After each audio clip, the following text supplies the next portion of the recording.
Jesus had retreated to the Mount of Olives, as was his custom, to spend the night with his disciples. But he knew that this night was different. The disciples were all there except Judas, who had gone out to tell the authorities where Jesus was.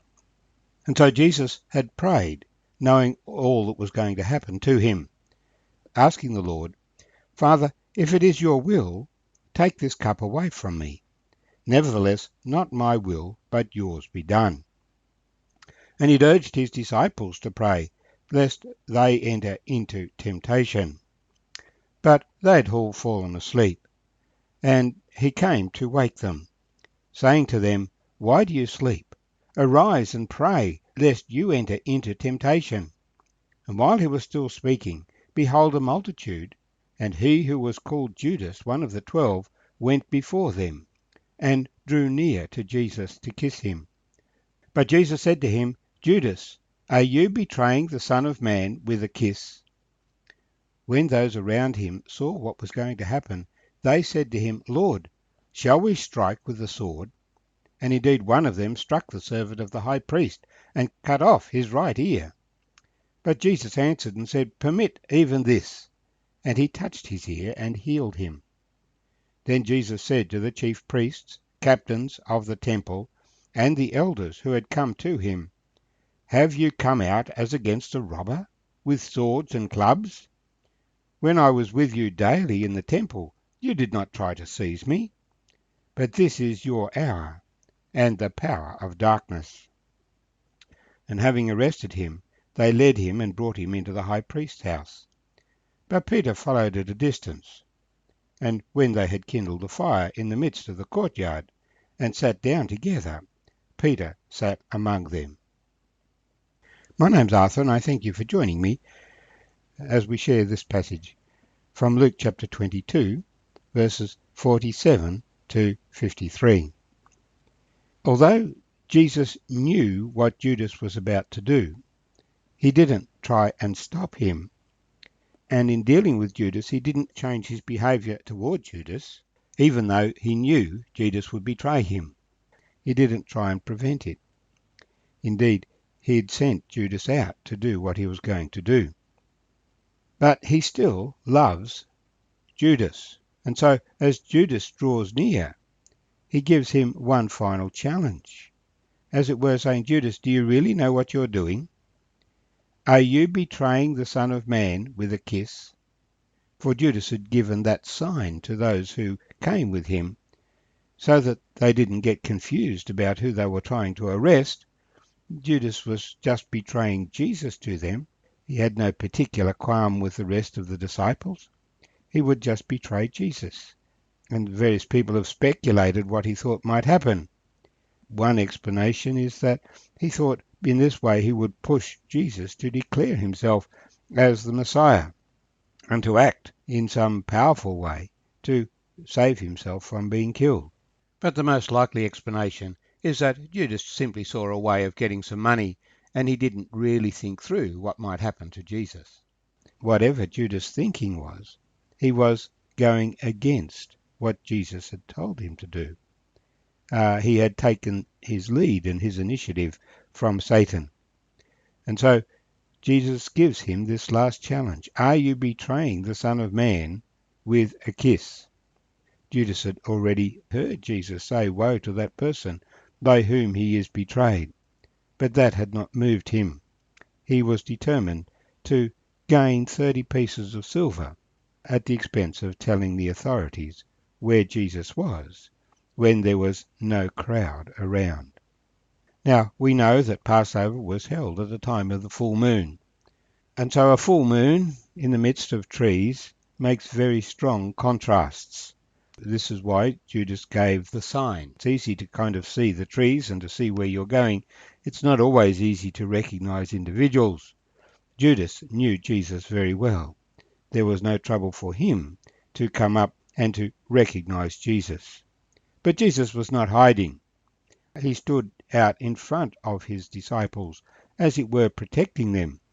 And indeed, as he challenges the chief priests and those with them, he instructs them to let the others go, because he is the one that they want. But remember Peter. Peter had one of the two swords. Peter had said he would die for Jesus. And so it is Peter who pulls out his sword and tries to fend off those who were drawing near to arrest Jesus, saying, "Lord, shall we strike with the sword?" But before waiting for an answer, strikes the servant of the high priest and cuts off his right ear. Now, unless Peter was left-handed, to strike off the right ear suggests that he was coming from behind. So the high priest's servant was facing Jesus, and Peter was trying to act from behind. Jesus was in front, and Jesus says, "Permit even this." Peter, you don't understand what's going on. Just let things happen. Don't fight against it. And he heals the servant. Now, of course, Luke doesn't tell us it was Peter. It's John who tells us it was Peter, because John wrote well after Peter had died. But Peter was still alive at the time Luke wrote. So it was not appropriate to name Peter, because this information could be used against Peter if it was publicly known which of the disciples had done this. Nevertheless, what we do see is that Jesus does not allow Peter to defend him. He allows himself to be taken. He does confront the priests, the captains of the temple, and the elders who come to him, pointing out to them that they are being completely evil in this action. Jesus had stood in the temple for the last 4 days teaching the people. They had not sought to arrest him there when he was in their territory, and now when he should have been asleep, they come out in the middle of the night to attack him. Have you come out as against a robber with swords and clubs? They've come out as a band to attack him, as if Jesus was a criminal who was out hiding. But Jesus was not a criminal, and he was not out hiding. They were seeking an opportunity that they could seize him without the crowd around, and present to the people a fait accompli. That, as we shall see, is what happened, because before most people got up that morning, Jesus was in Roman hands, condemned to death. While I was with you daily in the temple, you did not try to seize me, but this is your hour and the power of darkness. Throughout Jesus' life, on many occasions, he had been under threat of attack. The first one we read of is as a child when Herod the Great sent the soldiers to destroy all the children in Bethlehem, and in his ministry when he came to the synagogue in Nazareth, and they sought to push him over the brow of the hill and destroy him. But he walked away in their midst. And so over the years of his ministry, somebody said there's been 70 such occasions where people sought to destroy Jesus. The Pharisees often got so angry with him that they wanted to destroy him. He just kept coming back and kept coming into their midst and kept declaring his message. He was not intimidated, because he knew God had a plan. The day would come when they would take him. But until that day, no matter what anger they had against him for speaking the truth, he was safe. And so the Lord's servants need to understand that the enemies are out there to try and take us out of the ministry that God has given us.